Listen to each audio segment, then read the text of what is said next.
All right, Happy New Year. Well, it is for some of you, depending on where you are and depending on where you're watching this. I'm filming this just a few hours before New Year's Eve here on the East Coast. And yeah, goodbye 2024, hello 2025. We ended 2024 with drones and this weird fog that's affecting a lot of people in the United States. I don't know, there's been a lot of fog. I kind of escaped the Midwest.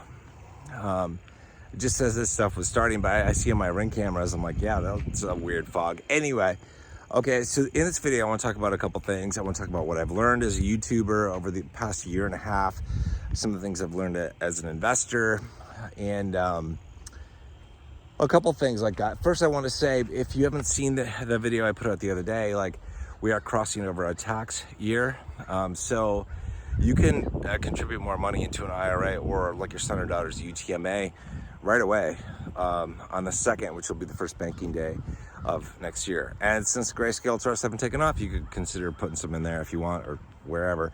But and you know, it's kind of good timing. So I'm praying that the grayscale trusts don't take off for a couple of more days. But I don't know. So let me get right into some of the things I've learned. Well, let me just I'll just kind of spitball it here. So over the past like year and a half, me being in YouTube. Now I've been on YouTube since 2019, like 5 years. It's like a year and a half break.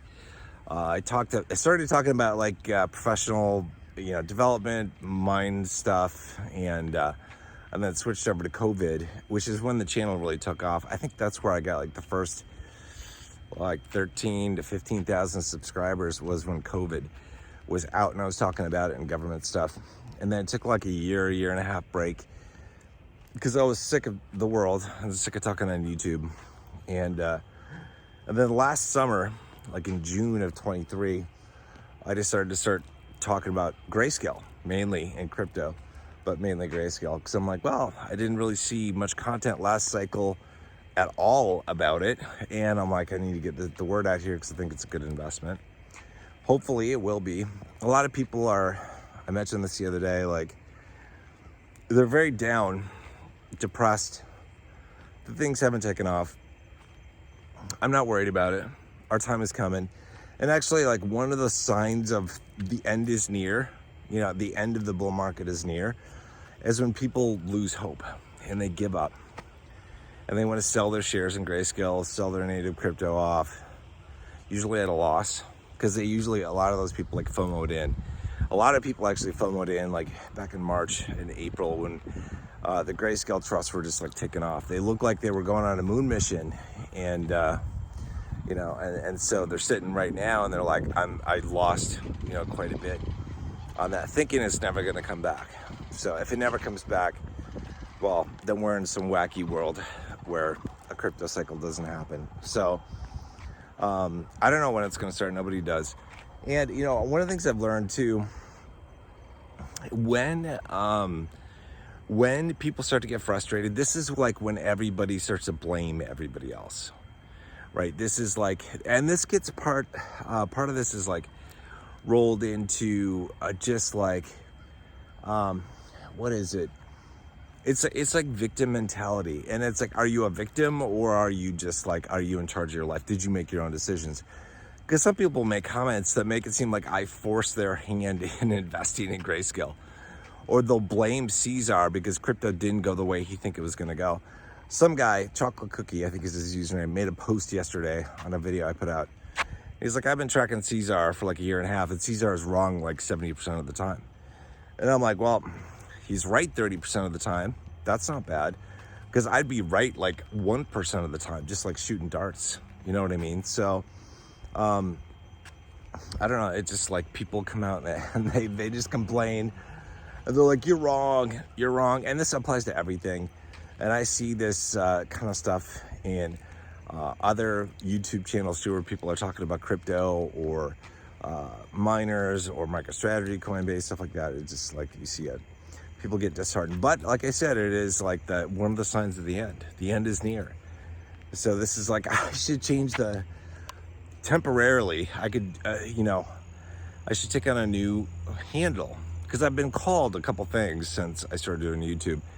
Specifically in the past year and a half, I've been called a bald-headed schmuck by a guy who goes by the name Oracle, like he knows everything, and yet he never shows his face. That's very brave. And then who also says that the bull run was over like 4 months ago and everything was going down. That was brilliant, even though he's been in crypto supposedly for 7 years. I've been called homeless, which apparently, because people actually also say that this isn't my place, that I just keep renting this place like an Airbnb or something, which is interesting. I've been called a cult leader by, what was his name? Gerald Peters. This is the Dogecoin mansion dude. This is after I'm doing videos actually here talking about rotation, rotation to make more money. And it's like I've even upped my game in rotation with the video, or 2 videos that have come out in the past. I talked about miners as being an option to potentially rotate to if they're available and all that kind of stuff. May or may not work. I'm going to try it. And I know I'm going to get somebody. This is like the victim mentality. Like, I'm always going to put a disclaimer out. Like, if you follow my dumbass ideas and you get burned, you're going to come back and you're going to bitch and you're going to blame me. So I'm going to have this disclaimer, like, do not do what I'm doing. What I'm doing is stupid. Don't follow me. Don't try this at home. This is just what I'm doing. Risking my money, not even my money. Well, I willed in my Roth, but probably my son's Roth. So I'll risk his money that I put in. So anyway, it wasn't truly his money. It was my money. By the way, so if you're wondering how to get money into your kid's Roth, because I'm so irritated at the government rules on everything pretty much, but you can't technically contribute to a custodial Roth for your kid until they're old enough to have earned income, like have a job at Denny's or McDonald's or the mow lawns or something. Or they're a contractor. And this, I hadn't even thought about this. When I was asking my CPA, I'm like, how can I contribute? He's like, Ethan, he's like, some of my clients, who are business owners, he's like, they set their kids up as a contractor, take a couple of photos of them and post them on social media and say they pay them for marketing and stuff. And so I'm like, okay, well, so that's what I did. So my company cut him a check for a couple grand, and I put that money straight into his Roth. It's a hack. It's stupid. I hate the government. They should allow everybody and anybody to contribute to a Roth for the kid. And anybody and everybody should be able to contribute to a Roth. Right now, if you make too much money, you can't contribute directly to a Roth. So you got to do this like stupid ass backdoor thing where you contribute to a traditional IRA and then you roll it over to a Roth. And you got to pay some taxes when you do that, but it's like it's just all stupid. I hate the government. Anyway, okay, what else have I learned? Something that I learned, I've said this before, like next cycle when the Grayscale Trust or any crypto asset that I'm in has an unnatural run up, I'm going to sell off at least a portion of the shares because I know the mania is not going to last. Last year I learned, I don't think I've heard it this year, but that if I do investing on my phone, I'm an idiot, but if I do it on my laptop or my workstation, I'm smart. So apparently there's a difference. I do find it easier if I'm doing a lot of stuff or having to do a lot of data entry to do it on my laptop versus my phone. It irritates me on my phone, but I always have my phone with me. So, but still, I don't think that if all you have is your phone, you can still make millions of dollars. People have done that. It's called OnlyFans. But anyway, so what else have I learned? I've learned that apparently this place isn't mine. I think I said that. Did I say that already? I had to read this second time I'm shooting this video, so I can't remember if I said it in this one or not. Somebody criticized the grass. They're like, look at the grass. Look at that grass. Okay. And I was like, I don't really give a shit about the grass. People mow it. I'm going to show you, like, when I bought this place, the people that come out and spray stuff for, like, pests and all that kind of stuff, they came out and they're like, you have Clover. And if you don't know what Clover is, it's this stuff right here. Okay, so that's white clover. In Wisconsin, my place, most people in the north at least Like the grass is way different than this. I would say it's better grass than what is down in Florida. I'm not gonna be a judgy pants here, but I like the grass up north better. But it's covered in snow half the year, usually. But like in my place in Wisconsin, like in the fields that I have, I mean, the grass that's out there is like field grass, and there's dandelions in it. There's red clover, white clover. There's a whole bunch of stuff.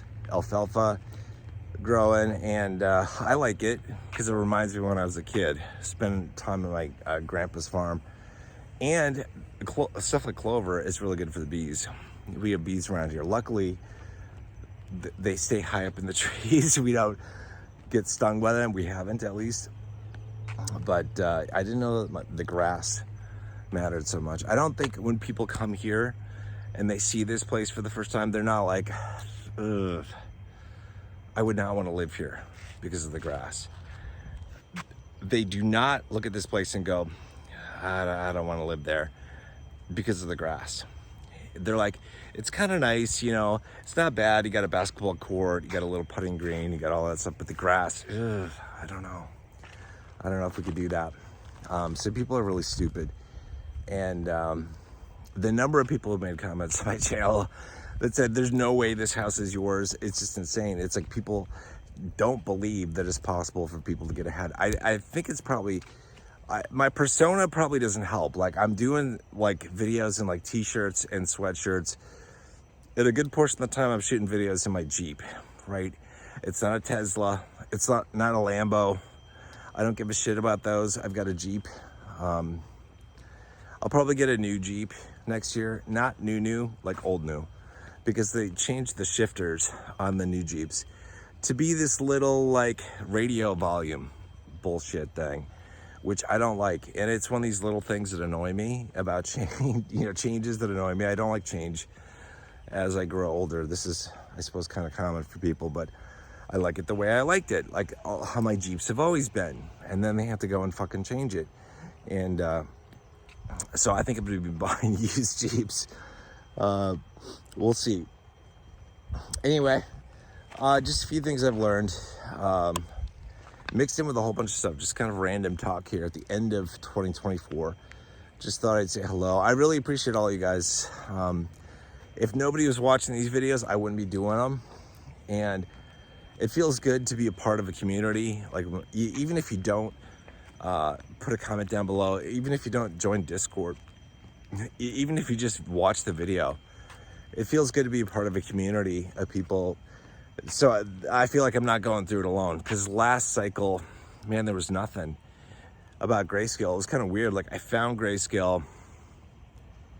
I found out about, I think like late summer, like seeing some press release or something. And then I got in soon after the funds opened. Like I was buying, I still have a couple shares in my accounts. Like I was buying LTCN at like $70 or higher.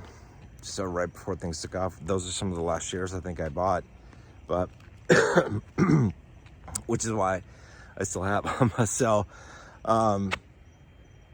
yeah, anyway, thank you guys for being subscribers. Thank you for watching. Thank you for commenting. Thank you for being a member of Discord if you are there. Discord is open still. I know, so I'll post a link in the pinned comment below.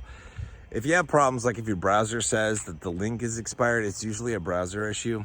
So Safari seems to work okay, at least on an iPhone. Seems to work okay, like on my MacBook. Firefox may cause issues, whatever, but it could be your browser, just because people are still actively joining with the link. So I don't know why that is. I don't know if it's a Discord issue or a browser issue. I don't know, but I'm not gonna fix it. So the link is there. So if you want access to Discord, get there. If you're being a dick on Discord, the mods are gonna ban you. Especially like now. I mean, well, in general, if you're being a dick, the mods are gonna ban you. But like now, especially like if someone's just like always a negative Nancy, it's like you're not meant for our Discord, I guess. So you're gonna be gone. So good riddance, because everybody else who's there, who actually wants to have a meaningful conversation about stuff, they don't want to hear from you. So You know, that's just the way it is. All right, that's it. I'm hoping you guys have a healthy, very wealthy 2025 for you and me, all of us. I think it's going to be good. I've got great hopes for the bull run. I know it's causing some people, and you know, myself too. I'm like, I'm not worried about it, but I'm just kind of like, what's going on? Like, why are we delayed? That's the question I'm asking. Why are we delayed, and what are the implications of being delayed? Before I end this, let me just talk about that. I don't know. I mean, you know, it's a macroeconomic thing, and people are going to have their opinions on stuff like why we haven't taken off, or what might trigger the start of it, and all that kind of stuff. In terms of what it's going to mean for us, like, are we going to have a normal length cycle that lasts approximately a year for, like, say, the altcoins? Is it going to be shortened?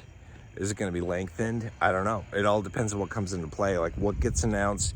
Is the U.S. going to have a strategic Bitcoin reserve? What is Michael Saylor going to say about Bitcoin?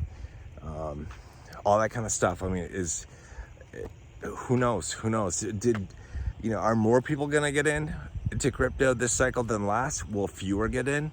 I don't know. A lot of people got in last cycle. Some people got burned. Most people get burned on their first cycle because they don't know how it works. So I don't know how it's all going to go down. So I'm not really worried about it. I'm like questioning, like, why are we delayed and all that kind of stuff. So it's all good though. As we end 2024, I'm hoping for you and me and all of us in many different ways that we have a better 2025. I will catch you guys next year, as they say, and do not forget to get in with additional contributions into your IRA, your spouse's IRA, your kid's IRA if they have a custodial Roth, and if you got a UTMA set up for your kid, you can do that right away in just like 2 days. So you should be good to go. All right, I'll see you guys soon. You guys take care. Bye.